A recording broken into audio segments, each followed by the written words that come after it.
It's time once more to find Northern Ireland's House of the Year. We've got a wonderfully wide variety of houses, each with something special, something unique to offer. But who's going to be making those all-important decisions? Time to meet the judges. Returning once again, head judge, award-winning residential architect Des Ewing, and international interior designer Suzanne Garuda. They're joined by Manhattan-based interior and product designer Michael Tavano. I'm looking at color, scale, texture, lighting, how the rooms flow from one to the other, how they relate. There should be nothing in the house that doesn't work in terms of its circulation and in terms of its durability, and it's got to look beautiful as well. A good interior really should lift your spirits. It should really nurture you, revive you, and ultimately a good interior should be a pleasure to live in. So there we are, 3 super stylish judges, 12 absolutely stunning properties, but only 1 winner. So let the games begin.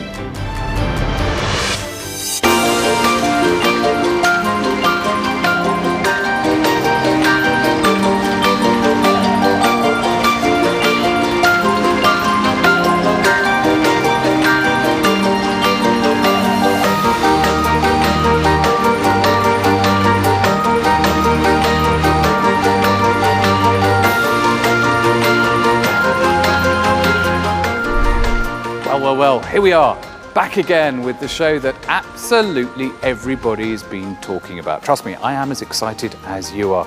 And we will be travelling on your behalf the length and breadth of the country, trying to winkle out some wonderful properties, any one of which could be the winner of this year's House of the Year. Will we find better than previous series? Well, you're just going to have to stay right there, keep watching, and find out. But without further ado, let's see what's on today's menu. Will this year's winner be this lakeside family home in Enniskillen, sitting high on the banks above lovely Loch Earn? Or will it be this stylish contemporary beach house on the seafront in Cloggy, County Down? Or will it be our first house, a spectacular restoration? In fact, it's a reinvigoration of a 19th century Gothic church that also includes a very creative Japanese-inspired new build annex, and you don't see many of those in County Fermanagh.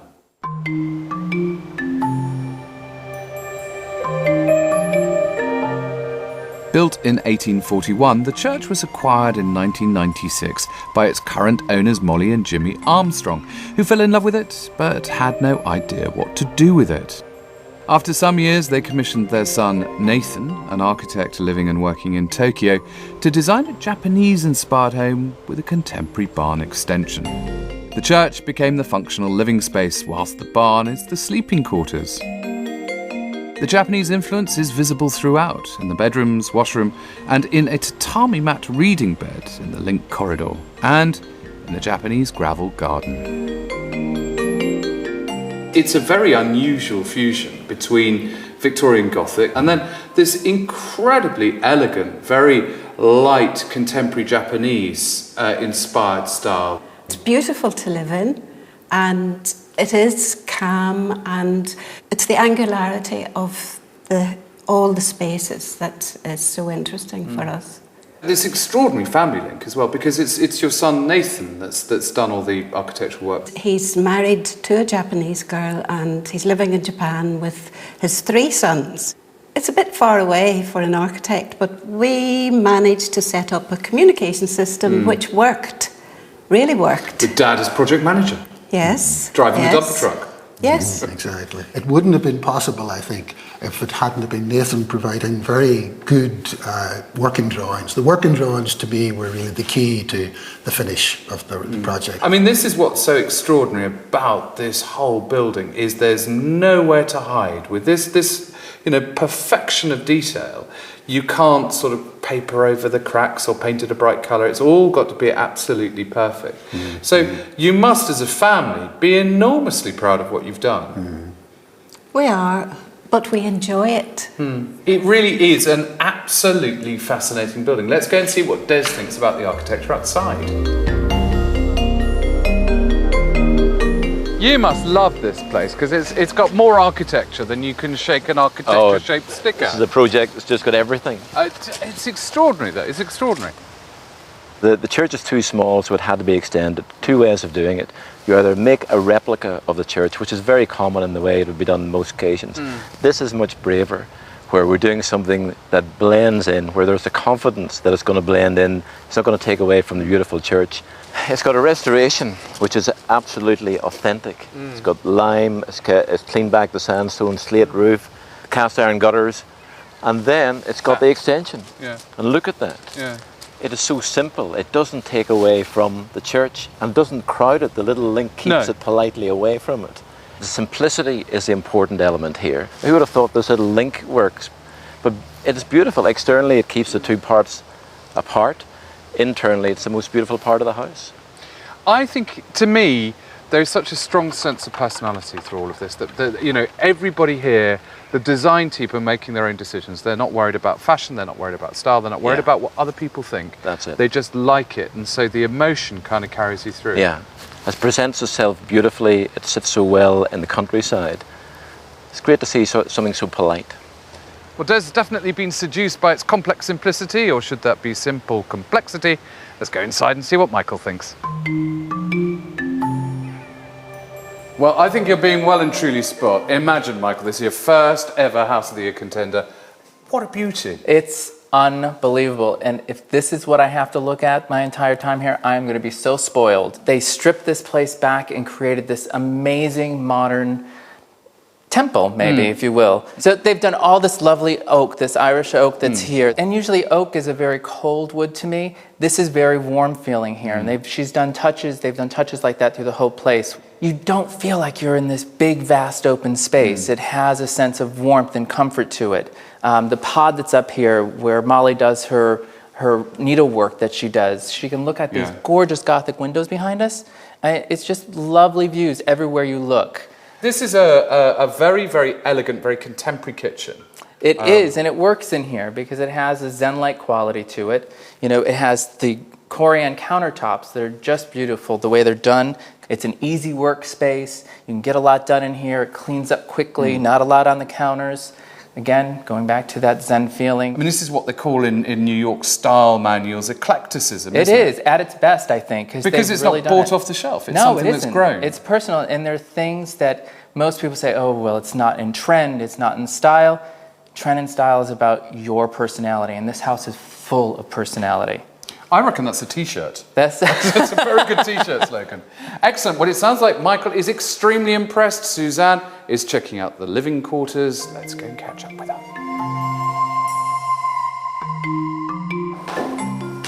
It is all extremely clever because the reason the church feels so uncluttered is because all the living happens here, but very elegantly. Beautifully designed. I mean, right through from the screens which divide the bedrooms, the Japanese bath. Amazing. Yeah. Oh, beautiful. It's just so well designed. And again, these double height spaces, so that there's a constant feeling of space. But I mean, this is probably my favourite bit. This is the most beautiful link corridor I think I've ever been in. But it could, I mean, for most people, this would have just been written off because it's just a space that unites the church with where everybody's living. Yeah. But here it's considered as an experience in its own right. Well, it's a link from the past to the present. It's a link that is actually a relaxation area. Yeah. It's connected to the outside. You've got the beautiful Japanese garden. It's very, very zen. I mean, obviously a commercial development, a corridor area like this just simply wouldn't happen because it's a luxury of space. But obviously for Molly and for Jimmy, they're making the decisions, they're calling the shots. Absolutely. And you can really tell they enjoy this. But so much attention to detail has gone into this one space. The fact that you've got the Japanese garden outside and all the layers which are in that. Then you've got this tatami mat, which is lovely. It's so relaxing. There's a real serenity about this space. It's the attention to detail, even in the small things, which makes this so completely successful. Well, there we have house number 1, Jimmy and Molly's Gothic church conversion with this extremely elegant Japanese-inspired new build annex. A fitting start to this year's quest to find House of the Year. Let's meet house number 2.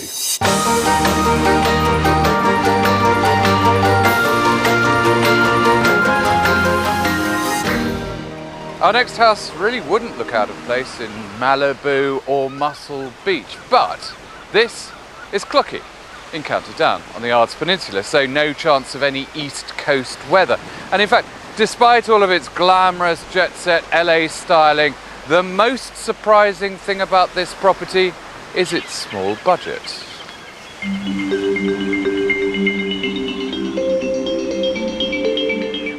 Sited right on the seashore in Clocky, this contemporary beach house was designed by its architect-owner Lee Jenkinson and project managed by himself and his wife Kate. Elegant and cool, it was completed on a very modest budget. They already had the site and cleverly only spent money on quality finishes where necessary. The exterior is cedar, which not only looks good, it's also excellent for insulation. And internally, it's stylish and tailored, with a contemporary kitchen living space and incredible sea views. A very imaginative feature is an internal 20-foot well dating from 1826, uncovered during the build. There's a landscaped sea garden to the side and a very James Bond-esque turning circle, necessary because of the contained nature of the site. Are you very proud of him, what he's done here? Yes, and he's worked very hard, so he has. She didn't even think about it. Did you see that? Straight in there. Yes, I am proud of Lee. Because it's a very, very swanky pad. It's not about money, this place, is it, at all? No. No. Very much a budget. And what you can achieve on a budget. Because our circumstances would have changed just before we started. We would have kind of lost about a third of our budget. So it was touch and go whether we did it at all. Did you find that you were forced to find new ways of doing things? Say, for example, like the edge detail, that would have had quite a lot of stainless steel in it, and we kind of pared it down to something that Dad and I could have just clipped on. What's it actually like to live in? The house is brilliant. It's lovely and warm. One thing I really love is heat. I haven't even had the heat on since we've been in. And the kids have got lots of storage now for their toys. It's brilliant. So just the layout and the design. Have you got lots of storage for the kids? Because I think that's quite important, you know. That's why we have the TV room. It's got the snug. That's where they go. How much did it actually cost? 170,000 minus 12,000 VAT, so 150. Do you do gift wrapping? No, I mean, the thing is that it really does look as if it should be on the cover of a glossy magazine. And who knows, perhaps it will be on the cover of a glossy magazine when it wins House of the Year. Is it going to? Let's go and join Des down on the beach to see what he thinks about the architecture.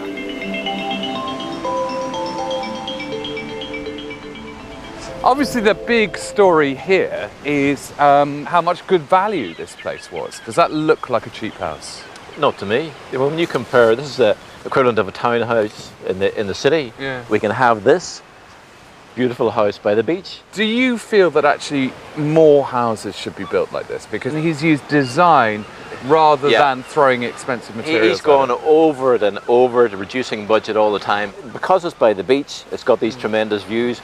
All you need is something that is very simple, has got sensible accommodation and makes the most of the link with the water. And he's done that, and he's done that on a very tight site with a very difficult planning constraints. I think the other thing that I find very interesting is also this kind of subplot, if you like, about disabled access, because it's not obvious, is it? It just makes the building very simple and a joy to use because everything is so level and easy. There isn't a big disabled ramp at the entrance. In fact, at the entrance there's the turning circle for the car. I've not had to go yet. It also means that he's got a bit more shelter around the door, which is a necessity. And this building has been designed out of necessity, and what has been achieved is something that's a little piece of art. Well, there's no doubt about it. This house is a triumph of design over budget. And although this isn't the east coast of America, in fact, that's looking a little bit Malibu, I think it looks sensational on the beach. But let's find out what Suzanne thinks about the interiors.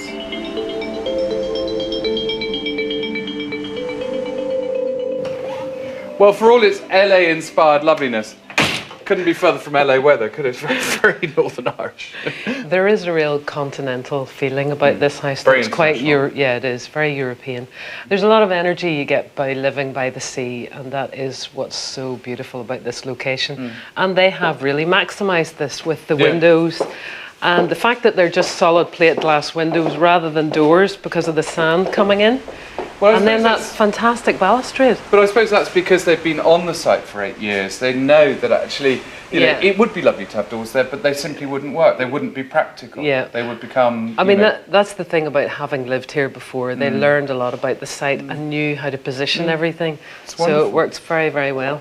But the thing I really like about this house is it shows what we're going to have to do more of now. This house has been done to a very, very tight budget, but it's been very well thought out. Yeah. The people have informed themselves, they've looked it around, they've picked something that they like the style of. Everything here is pretty straightforward, high street stuff, but it's the mix, isn't Yeah. it? It's the way it's put together that makes it personal absolutely. and fresh. And that's what's happening now. They've got a bit less cash, Yeah. but a bit more confidence, and that's great. I think that is going to change the way we see design here.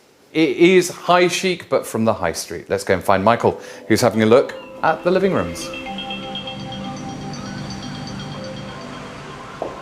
Right, where are you?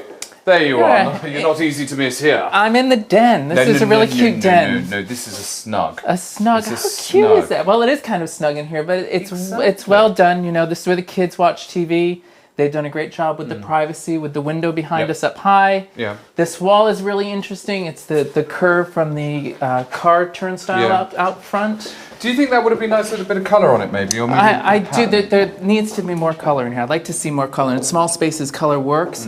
The bathroom, I like the use of shiny and matte tiles on Yeah. the wall. It gives some depth to it. And then this is really, really, really pretty outrageous. This well that they found when they were excavating, that dates back to 1826. But it's a nice way of It- bringing a bit of history, but in a very contemporary yes, way. it really, really is. And There we go So- across. careful, careful. It's a bit like Indiana Jones's snake pit. Indiana O. Jones. And I want to show you in here. It's a small little room. It has great views. Yes. And there's some great little DIYs that they did in here. You know, what he I did love to the that. window. Isn't that brilliant? It's like a shadow box lit with the painting. It's quite adorable, but this view is what makes Yeah. it for me. To Yeah. wake up and look at that is really pretty special. A DIY Malibu beach house, but without an LA price tag. A very impressive house number 2. Now on to house number 3.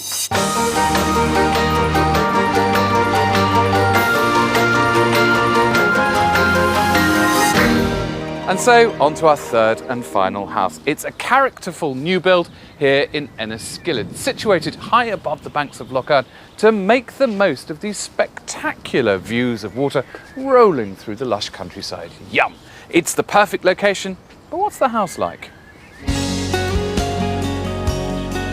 This grand lakeside family home is the property of Richard Cooper, who acquired the site 5 years ago with the dream to build a large house close to town but still have spectacular views of Loch Earn. He wanted to create plenty of space for kids to run around, but also to have some grown-up areas as well. Rustic finishes are used to create coziness in the open-plan kitchen living space, whilst areas such as the dining room and master bedroom have a chic, contemporary feel. An impressive feature is this stone-clad tower, which houses a spiral staircase. This is the most astonishingly beautiful view. Do you have links, family links with the area? Yes, my mum and dad used to live down in that house down there. So, That one there? Yeah, absolutely. I think in my mind I always wanted something that had a view of the lake. Always on the lake when it was young, and always wanted to be close to it. Because the thing that strikes me about the house is that there are a lot of traditional references, but it still feels very, very modern inside in the way that you obviously want to use it.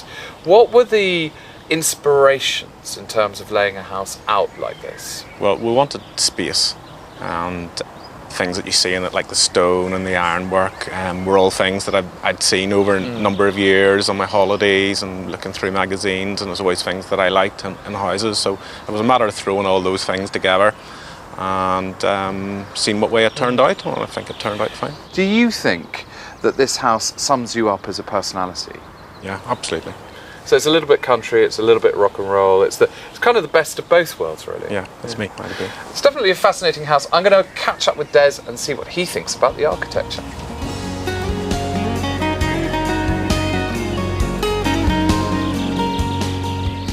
Now, Des, this is a house that's trying to be both traditional and modern at the same time. Is it working for you? Not for me. It falls between two stools. I feel you've got to have a convention to go one way or the other. It's a site for a modern house when you've got views like this, but the client wants something that's traditional. So you can see from this that the concept is a little bit muddled. Well, there's definitely, there's modern touches, some of which I think are quite nice. I quite like this glass balustrade, and there are some ideas, like at the front. That turret strikes me as a good idea. Turret's good. It's an eye-catching, Turret's nice good. detail. It shows you where the entrance is. You know automatically there's going to be something happening there, and that's where the front door is. So that's good. And it is a little jumbled on that side. You've got the retaining wall on one side, and the fact that you come to the garage first of the house is never a good thing. In its defence, I know that this house has kind of grown from the inside out, which I always like, because I think it's nice to, think in terms of how it's going to be used. It's a family home. But obviously, this is a very, very obvious house, and that's the big thing. Because if you're having a picnic over there, there's gorgeous, ravishing area. This is what you're looking at. Yeah, and I bet it looks great. I bet it looks great from there. Yeah. Because you've got the stone, and it looks like real stone from there. But when you come closer, you see it's just a veneer. You see it's a fake, which is not a good thing. So is it a des res? Remains to be seen.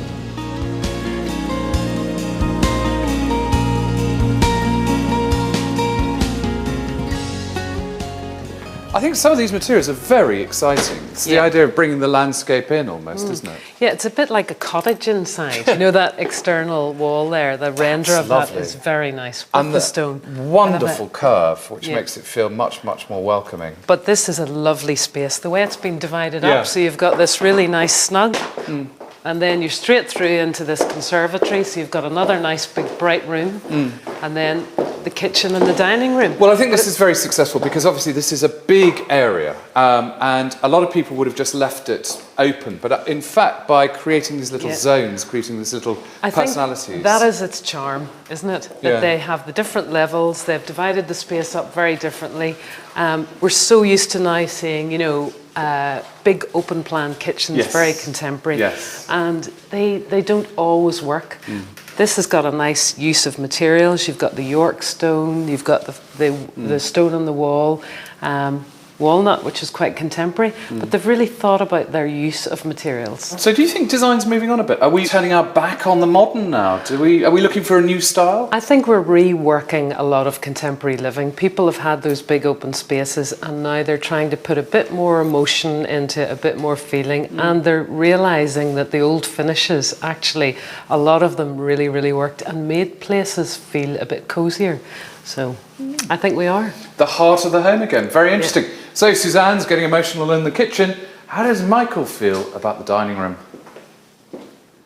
There's a distinct change of mood as you come through that door. The rustic gives way to something a little bit more grand, something a little bit more glam, actually, Michael, don't you think? Glamour, glamour, toujours glamour. Look at this. This is glamour. Yeah. Mirrored fireplace. That's quite boutique hotel. And then the wallpaper. And the wallpaper, a great statement. I think it's lovely, though, the idea of using pattern and colour as almost like texture. Yeah, in it is a texture. Like and this does have a texture to the wallpaper, which is nice. Beautiful window treatments, with a great header detail. And this is nice as well. This is a family piece that he brought from his parents' house. He really loves it. He wanted to use it here. I'm so happy when things like that happen. Yeah, well, I think, again, getting out of the tyranny of modern houses with modern furniture. Right, you blend it in, it's great. We're leading into the foyer here, which you have your archway into the formal living room. Nice detail, and it mirrors the archway into the kitchen. And then it brings us in here to the stairwell, which is the turret from the outside, which leads you upstairs to this very grand hallway that could actually be even used as a picture gallery, if you would, leading into the master suite. Again, having more wallpaper in it, which is well done in there. He's done a job of mixing wrought iron and stainless steel and silks and beautiful wallpapers to create a traditional modern. So, well done. There we go, traditional modern. An incredibly interesting last house for today's programme. 3 fabulous houses, but will one of them have what it takes to be this year's House of the Year? Only the judges will decide.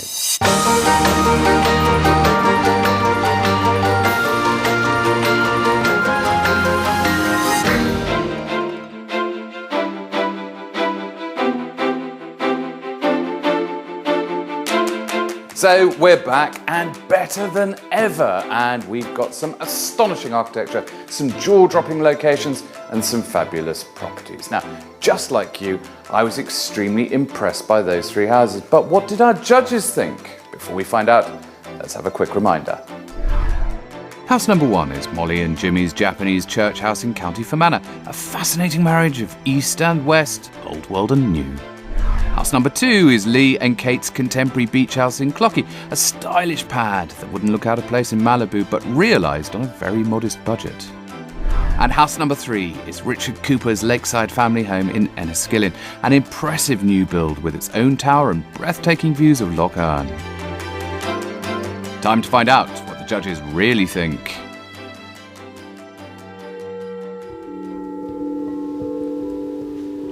Well, Show 1 has thrown up 3 incredibly interesting houses. What a great start to the series. Now, today we're not here to choose a winner because everyone's going through to the final. Now, Michael, you're the new kid on the block. So what did you think of the Japanese church house? I have to say, if this is anything what the rest of the homes are going to be like, it's going to be a tough competition. And this house was really well done, integrating the old and the new together.